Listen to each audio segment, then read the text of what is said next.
Pemirsa, Anda masih bersama kami dalam program One on One. Masih bersama saya Fani Imani dan juga masih bersama saya kuasa hukum dari Mario Dandisatrio, Dolvi Rompas. Baik, Bang Dolvi, kebetulan kan karena saya juga sempat mendengarkan katakanlah perspektif dari kuasa hukum, kemudian terkait dengan klien mereka masing-masing gitu. Ada hal menarik yang juga saat ini sedang viral begitu. Katanya sebelum dipanggil atau dalam proses pemanggilan ke kepolisian begitu, klien Anda sempat kelepasan gitu. Saya menggunakan kata kelepasan karena saya juga tidak tahu apa yang mendrive yang bersangkutan atau klien Anda ini berbicara seperti itu.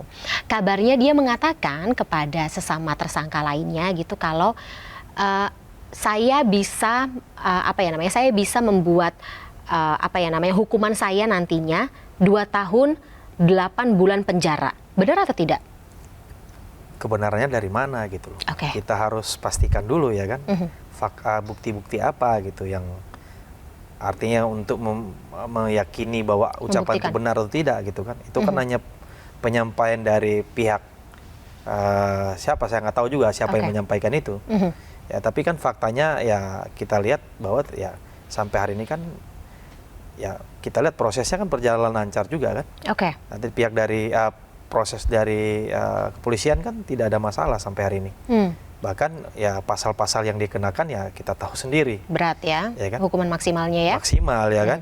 Jadi saya rasa sih ya itu hanya rumor-rumor aja lah yang saya rasa tidak bisa diyakini kebenarannya gitu. Kalau rumor lagi-lagi karena ini muncul di media sosial dan Abang menjadi salah satu pihak yang tentunya mempunyai tupoksi untuk menjawab gitu. Ini bukan kasus pidana pertama Mario. Ini yang pertama. Ini yang pertama. Sebelumnya belum pernah terlibat dalam kasus apapun. Oke. Soalnya lagi-lagi kan ada yang kayak spilling thread begitu, Bang. Abang mungkin baca kali di Twitter. Itulah, ya. Itu kan makanya rumor. Makanya kan saat ini yang terpenting adalah bagi kami artinya yang diutamakan dulu adalah kesembuhan korban. Itu dulu lah yang juga artinya didoakan ya. Jangan dulu ada rumor-rumor yang artinya tidak sesuai fakta ya. Ya kan? Sebaiknya mari kita bersama-sama mendoakan kesembuhan daripada Adinda David. Itu yang terpenting.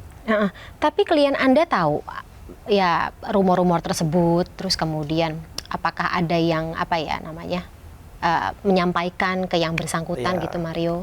Kalau tahu atau tidak saya juga tidak bisa memastikan itu. Yang pasti kan klien kami kan tidak menggunakan alat komunikasi sama sekali. Ya tidak ada, karena ya di dalam kan dilarang, tidak bisa ya kan. Dan jadi sehingga ya apakah dia tahu atau tidak itu sulit kita untuk memastikan. Namun di sini perlu kami luruskan juga ya, jangan sampai lagi berkembang rumor-rumor yang tidak berdasarkan fakta ya kan. Bahwa proses hukum ini kan ini menurut saya udah berjalan dengan baik ya, udah sesuai dengan aturan main yang benar gitu kan. Polisi juga bekerja profesional. Marilah kita berikan kepercayaan penuh kepada pihak kepolisian. Persoalan hukum ini kan klien kami sudah menjalaninya dari sekarang ya, sehingga tidak ada lah istilahnya ya kayak seperti rumor-rumor berkembang bahwa ada ya intervensi dari pihak keluarga dan pihak lain yang ingin meringankan klien kami. Tidak mungkin. Ini semua sudah terbuka ya kan, bahkan diawasi oleh publik melalui media ya kan. Bahkan ya kita tahu dengar sendiri kan, juga beberapa pihak dalam hal ini juga ada dalam kekuasaan kan juga ikut ya memantau lah istilahnya, yang mengawasi. Jadi tidak mungkin lah itu ya. Jadi proses hukum artinya terus berjalan. Kami menghormati proses hukum. Namun di sisi lain kami juga harus artinya bersimpati dengan keadaan korban. Makanya kan setiap kali saya bertemu dengan klien saya tuh selalu kita berdoa bersama. Di depan penyidik ini kita berdoa. Bahkan kan lalu pernah juga kami pihak dari klien kami ya, artinya tim kuasa hukum daripada Mario itu datang ke rumah sakit. Di sana kami juga berdoa. Artinya kami selalu mendoakan. Jadi ini bukan hanya untuk pencitraan, tidak. Kami tidak melakukan pencitraan di sini. Tapi kami harus benar-benar bersimpati. Ya, kami juga tidak membenarkan kan setiap kekerasan yang terjadi ya kan. Ya, apapun itu ya harus proses hukum harus berjalan. Tidak dibenarkan. Namun di sisi lain kan ini ada korban. Ada apapun alasannya. Namun kan ini ada korban yang harus kita doakan agar supaya korban segera pulih ya. Bisa pulih, bisa kembali seperti sedia kala gitu. Kita doakan juga buat keluarganya. Nanti saya ingin gali lagi terkait dengan bagaimana harapan Mario terhadap korban ya. Tapi tadi Bang Dolfi mengatakan sesuatu hal yang menggelitik terkait dengan komunikasi, kemudian juga dari keluarga seperti itu. Selama dalam proses hukum ini, apakah Mario diberikan kesempatan untuk kontak begitu, menghubungi keluarga? Belum ada. Jadi belum ada.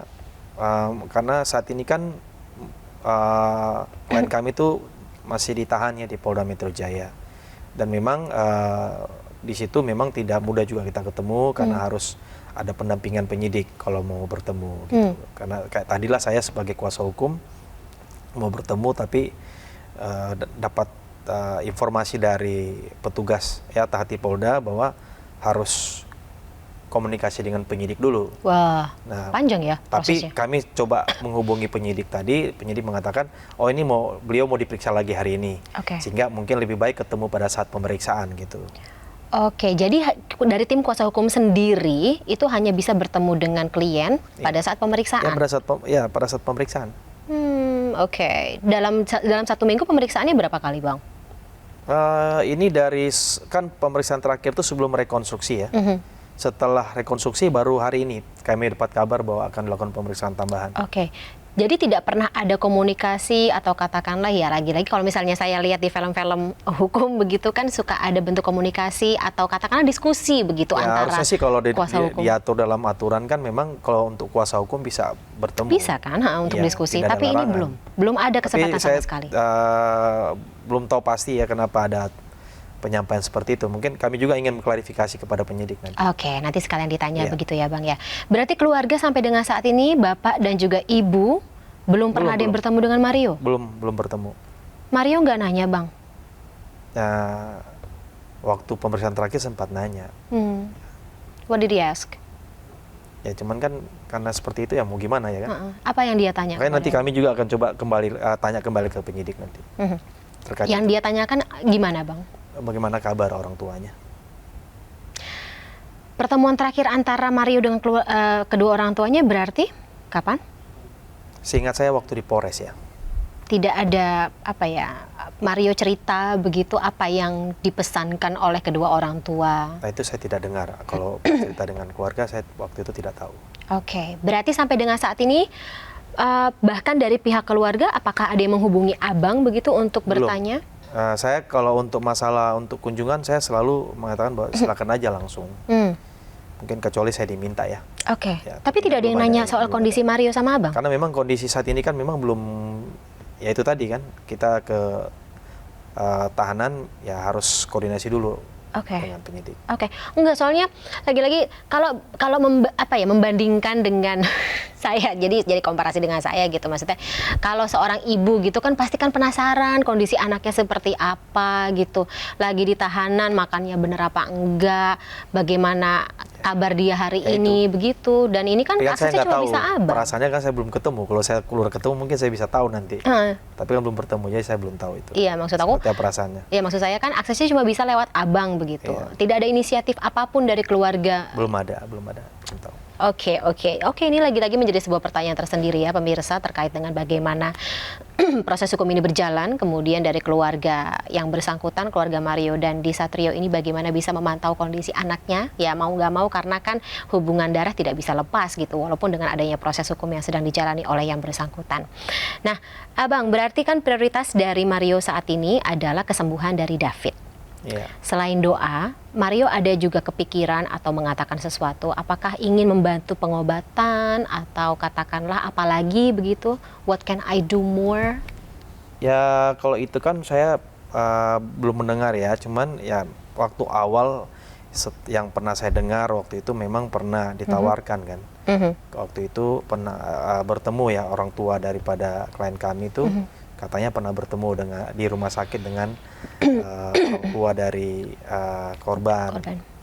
Namun kan setelah itu kita tidak mendengar lagi cerita tentang itu ya, seperti itu. Berarti belum ada update atau perkembangan apa-apa ya Bang? Ya belum ada. Abang, Kalau sekarang buat Abang deh klarifikasi apa tidaknya gitu, karena lagi-lagi kita dapat informasi gitu, semenjak Abang mengiyakan untuk menjadi kuasa hukum dari Mario Dandisatrio sampai dengan saat ini, kabarnya juga sempat mendapat semacam teror tanda kutip, telepon-telepon dari orang yang tidak dikenal. Jadi semacam itu. Jadi ya menurut kami sih bentuk ya, jadi ya kami tidak mengatakan bahwa ada ancaman apa, tidak ada memang. Tapi menurut kami ya bingung juga kan, dapat dari mana telepon kami, terus bertanya sampai hari ini juga, sampai kemarin saya masih dapat SMS pingin bertemu Dari kantornya, langsung menyebut nama kantor saya gitu. Jadi pertanyaan-pertanyaan menurut saya tuh ya tidak biasanya. Kalau biasa kan kalau ada orang yang misalkan mau berkenalan dengan kita, tentu ya memperkenalkan diri dulu lah. Betul. Saya siapa, ya kan. Terus saya punya masalah, Maksudnya mungkin apa? bisa menghubungi, bisa ditelepon. Ya terkadang kalau kita telepon balik nggak bisa. Oke, Ya nomornya kadang juga ada tidak dikenal, telepon ya. yang kita coba telepon balik nggak bisa dihubungi. Nomor itu ya. Maksudnya apa? Katakanlah isi SMS-nya apa? Pengen bertemu, ngajak Iya, Abang ketemu? mengatakan kadang mengatakan juga ini dari media, tapi kan kita tidak tahu media dari media mana gitu kan. Oke, nggak ada profile picture-nya seperti apa? Iya, jadi tidak jelas. Sehingga bagi kami ini ini ada apa? Jadi makanya kami pikir ya apakah ini bentuk-bentuk teror atau bagaimana? Ganggu ya tapi. Iya. Sebelum ini kasus apapun yang Abang tangani pernah mendapat Biasanya kalau ada orang yang ingin meminta bantuan hukum kepada saya tuh biasanya selain melakukan SMS, menelpon, memperkenalkan dulu, saya ini, ya saya ada masalah ini, bisa saya menghubungi, ya saya ya welcome gitu, sama siapa saja ya membutuhkan bantuan hukum ya kita pasti akan bantu gitu. Selama itu ya benar ya kita pasti welcome gitu. Dan saya biasa langsung berhubungan lewat telepon gitu, lewat arti berbicara langsung. Tapi kali ini kok seperti hanya SMS yang menanyakan lagi di mana, ya kan? Oke, ini kasus pertama yang mana Abang dapat gangguan seperti ini atau pernah ada nggak sebelumnya? Kalau ini baru kali ini. Oke. Baru kali ini. Baru kali ini ya. Ya dapat. Jadi saya nggak mengatakan gangguan ya. Saya hanya mengatakan ini apakah Fenomena. ini bentuk teror atau apa ya? Ya kalau gangguan saya tidak merasa terganggu sebenarnya. Nanti kalau diomongin gitu makin banyak lagi telepon yang masuk. Tapi fenomena yang berbeda begitu ya dari ketika Abang mengurusi kasus-kasus yang sebelumnya. Karena kan begini Mbak, masalahnya ini udah resiko pekerjaan kami gitu sebagai lawyer. Apalagi kan kalau saya kan kayak nomor telepon saya ada artinya terpampang di website saya. Ya, jadi kan ya kita sudah harus siap gitu. Jadi ya tidak artinya kita tidak harus takut gitu ya. Nah, kita sudah siap menerima resiko gitu. Tentunya dengan kewaspadaan. Oke, jadi nggak berniat untuk membawa ke ranah hukum nih ya? Tidak ada, belum terpikirkan. Ya. Kecuali mungkin sudah ada ancaman secara langsung ya mungkin ya. Tapi karena belum ada seperti itu ya kami rasa itu masih ya sah-sah saja, masih biasa-biasa aja. Gitu. Masih bisa dicek lewat aplikasi begitu ya? Lagi disebut. Oke, terakhir mungkin Bang Dolfi. Mengingat proses hukum ini masih akan berjalan cukup lama begitu ya Bang Dolfi, dan ya saya harap juga tim kuasa hukum harus sehat-sehat ya karena pekerjaannya cukup panjang ke depannya. Dari Mario sendiri mungkin ada apa ya? Bukan harapan ya, apa ekspektasi dia gitu ketika dia menjalani proses hukum sepanjang ini.